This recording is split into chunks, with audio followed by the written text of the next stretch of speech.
Okay, so this video is going to go by really fast because it's essentially like the punctuation chapter. I already talked about this stuff. It's just that sometimes it helps to like put it in a separate chapter again, and it's so important that I like kind of brought it up again. But when I was talking about independent clauses and dependent clauses in the punctuation chapter, think of it for the purposes of this exam as sentences and not sentences, which are fragments. So like when I'm saying independent clause is independent. It can be its own sentence. When I'm saying dependent clause, it depends on other stuff to be a sentence. So it's not a sentence, it's a fragment. So independent clause is sentence, dependent clause is fragment for our purposes. So a sentence is something that forms a complete thought. If you were a little bit confused on like what makes something an independent clause versus a dependent clause, sentence or independent clause is basically a complete thought that makes sense. So as I keep going, whenever I say sentence, just think independent clause. I know I'm like reiterating this again and again, but it's so important. Sentence is just an independent clause. Fragment, think of it as dependent clause for the purposes of this exam. So a sentence is a complete thought that makes sense. It has to contain a subject, and that can include implied subjects.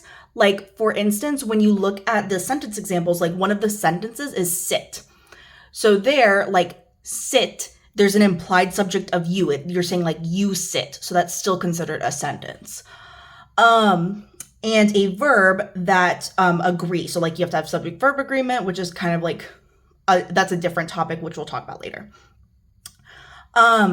Must contain punctuation, the correct punctuation. Again, that's kind of like, you're not going to be tested on like using an exclamation point versus like a period versus a like question mark sort of thing. So I wouldn't focus too much on that. And we already talked about punctuation in the previous chapter. So here are just some examples of these are complete thoughts or sentences. Like you could say sit, you could say Ashley and Anthony went to the library with Mark. It was my favorite food. Most people know what a sentence is. Now, let's see. Oh, this I wanted to point out when it says it was my favorite food. Now, that could be grammatically incorrect because in the context of whatever the passage is, maybe you don't know what it is supposed to be referring to. That's an unclear pronoun issue, but it's still a sentence because it is still the subject of that sentence. So that's that. And then pronoun plus of them.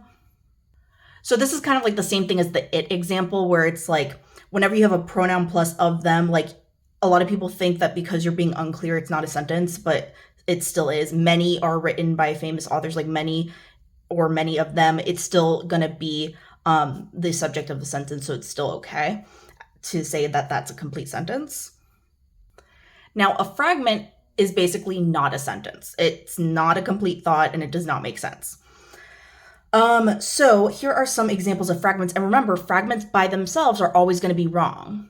Like you can't just say Beethoven, who was a composer renowned for his symphonies, because you're like, okay, keep going. You're waiting for, it's not a complete thought. You're waiting for them to finish with their thought. And it doesn't make sense. Same thing with Beethoven composing world-renowned symphonies that are still played by modern musicians. It's like you're still waiting for them to finish that thought. So, and another example, like written in French, even though it has a period, that doesn't mean that it's a sentence. It's just someone wrongly put a period there. So don't get confused by that. And don't get confused by just because there's a lot of words, like in the second example, which is why I included it. A lot of people think just because there's a lot of words, it's a sentence. No. The whole point is they're putting a lot of words so that you get confused and you think it's a sentence, but it's still not a complete thought. You're still waiting for the person to complete that thought. Now, whenever you see the pronoun plus the wording of whom or of which, that's going to be a fragment. So for instance, this is a fragment right here. It says most of whom speak 4 or more languages. That's not a complete thought. That's a fragment. The corrected version could be something like this. Books are often translated by multilingual authors, most of whom speak 4 or more languages. That's the complete thought. So that's no longer a fragment. The second correct version would be a sentence. And then there's also the case of usually when you see a statement that's starting with a fanboys, it's going to be a fragment. Like, for example, it would be a fragment to say, and and now books are translated into several languages. That would be incorrect because it's a fragment. The correct version would be to say now books are translated into several languages. That's the complete thought, where it's not like leaving anything out so that it doesn't make sense or it's not complete. Okay, so now we're going to do the sentences and fragments quiz number 1. If you have this resource available to you right now, what I suggest you do is to pause this video and attempt to do this quiz by yourself before correcting it, and then checking it, then correcting it if you're able to do so.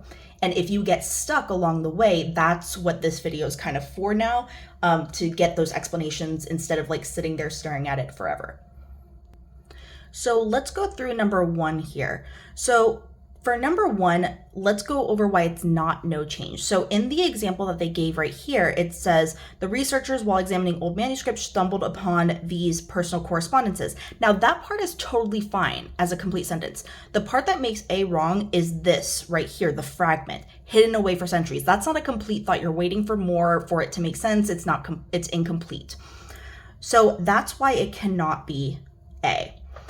Now, for B, it says the researchers, while examining old manuscripts, stumbled upon these personal correspondences hidden away for centuries. Now, this is correct because we have commas around our non-essential clause right there, which we talked about in the punctuation chapter if you need to go back and review that. And it makes a complete sentence. The researchers stumbled upon these personal correspondences hidden away for centuries. So it should be B. Now, it's not C, sort of for the same reason as A over there, because we have this portion, because they were hidden away for centuries, that's a fragment, so that's why it can't be that. And then here, this is actually an error with the first thing that I see like right away that's wrong is the modifier. It's one of the, what do you call it? Which one is it? It's the dangling modifier. Dangling modifier error is what it's called. So while examining old manuscripts, that's the introductory phrase right there. And it's supposed to be followed directly after by a subject that matches what it's talking about. So while examining old manuscripts, it's not the personal correspondences that are doing that. That's not a matching subject. So that's incorrect. So it can't be D. So then for number 2, let's talk about why it's not letter choice A. So it's not no change because like the first one, it has a fragment for the second portion. So like the first part, most believe that the letters offer new insights into the turbulent relationship between the monarch and his second wife. That's totally fine. It's the second part, shedding light on their personal dynamics and the depth of their affection. That's incomplete. Like if you just said that, someone's going to be lost. They're not going to know what you're saying because it's not a complete thought. That makes sense. So it's not A for that reason. Oopsies. So let's cross out A. And then for B, it says most believe that the letters offer new insights into the turbulent relationship between the monarch and his second wife, which is shedding light on their personal dynamics and the depth of their affection. So this one, there's like a bunch wrong with that. So one of the main things that like I just noticed right away that I feel like students would like pick up on most is the letters is plural. So it's like, which is like, if this part's supposed to be referring to like the letters, then that would have to be R. I mean, this portion is just like completely unclear. It's like, what is this supposed to be referring to? Like that, it just makes no sense. So then it can't be B. And then C, most believe that the letters offer new insights. So there's no reason that there should be a comma there. That's just like, there's no reason based off of our punctuation rules that we should have a comma there. So right away I can say it's not C. D, most believe that the letters offer new insights into the turbulent relationship between the monarch and his second wife, shedding light on their personal dynamics and the depth of their affection. So this is an example of when you have that rule that we talked about in the previous chapter about independent clause, comma, dependent clause, where the dependent clause starts with a verbing modifier. So here the ing word shedding. So independent clause meaning a sentence followed by a comma, then a fragment that follows one of our rules for what types of things need to go there. Because remember, it could be one of the verbing modifiers that goes here for the dependent clause, or it could be something with like the WH words, like which can go there for that starting that dependent clause, or it could be like a name or a title that follows it there. So that's why it's D. So now let's talk about number 3. So for A, let's talk about why it's not A. So it says the reasons behind the letter's presence in the Vatican remain shrouded in mystery, and they continue to intrigue scholars worldwide. Okay, so basically right here you have a semicolon, right? We talked about the rule previously where a period is equal to a semicolon and it's equal to, whoops, that's supposed to be a comma, fanboy's word.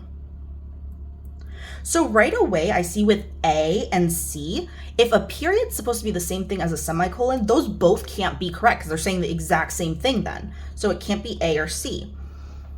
Now let's talk about why it can be B and why it cannot be D.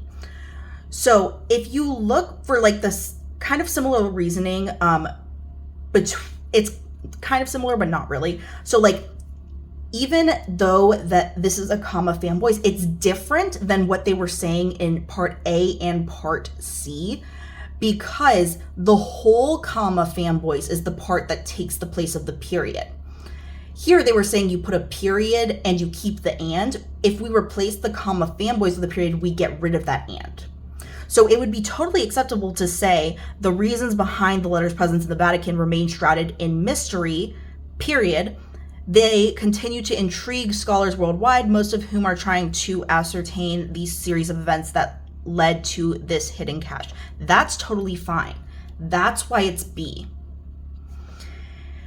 Because you have, you're separating those two independent thoughts, those two independent clauses with either it has to be either a period if it's two independent clauses, a semicolon, or a comma fanboys. Now, if they got rid of this and, this would be totally fine. Same thing here. If they got rid of that and they capitalized the T here, that's totally fine. So it's like trying to kind of trick you there in a way. So watch out for those types of problems. Because we always have to separate independent clauses or sentences with any of these guys. These are who separate independent clauses, meaning like separating sentences. Okay, so now let's go to the sentence and fragments quiz number 2. So again, if you have this resource available to you right now, I would encourage you to go and attempt the quiz by yourself first right now, and then pause this video while you do that, and then correct it or check it and correct it on your own if possible. And if with anything you're stuck on, just come back to this video for any explanations on those specific problems. So let's get started. So let's talk about why it's choice D and not any of the other options here.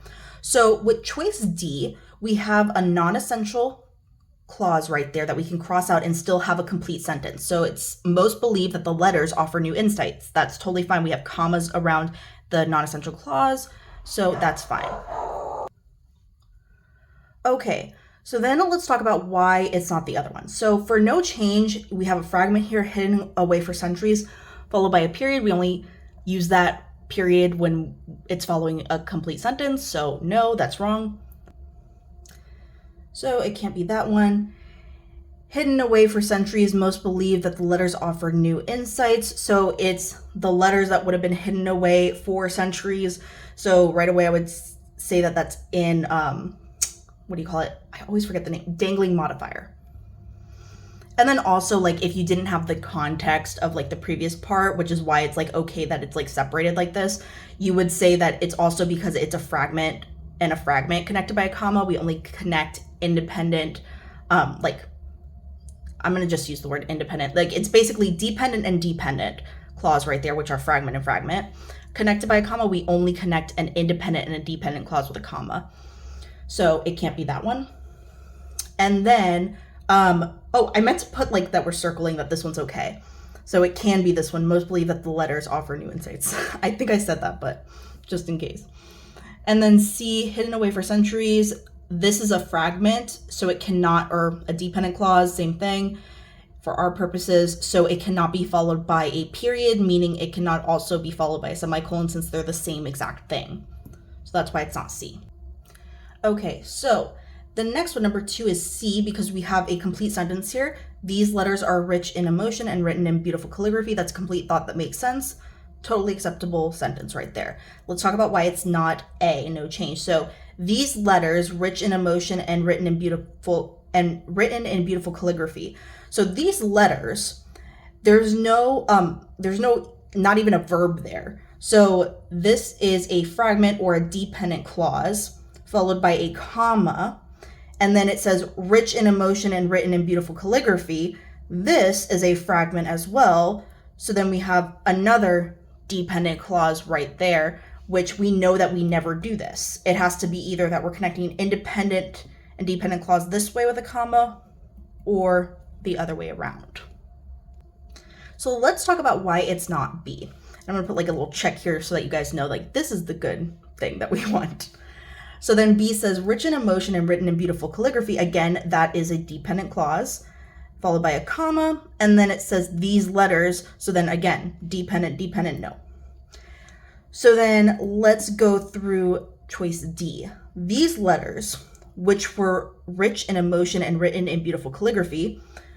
So dependent clause right there, followed by a comma, which is then followed by a dependent clause again.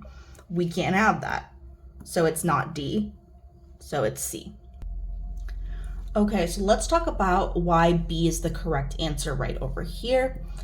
So B, today, is followed by a comma. So we have, this is not a complete sentence, so we're gonna put D for dependent right there, followed by a comma, and then it's followed by an independent clause, something that could be its own complete sentence. The reasons behind the letter's presence in the Vatican continue to intrigue scholars worldwide. That's a complete sentence. So remember, it's okay if we have this guy or this guy. These are the ones that we want.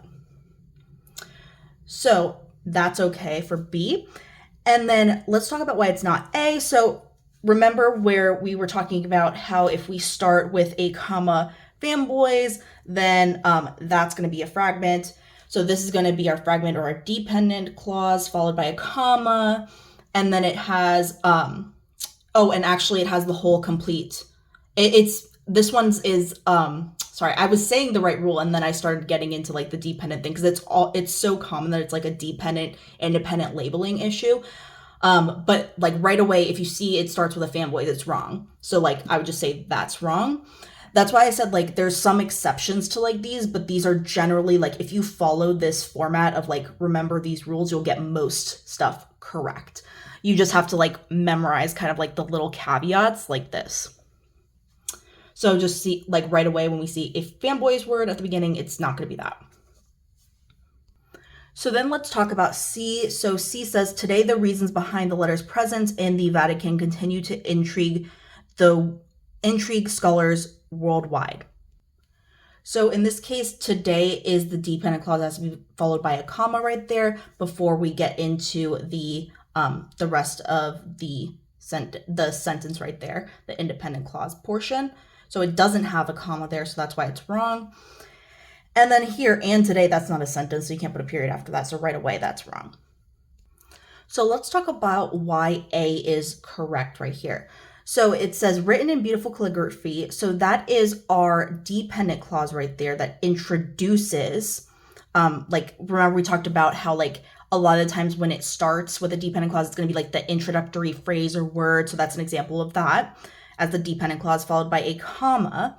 And then it's followed by an independent clause, which could be its own sentence. You could say, these letters reflect the intimate moments of their courtship all by itself, and it's totally fine as a complete sentence. So this is one of the good guys, so that's why it's A.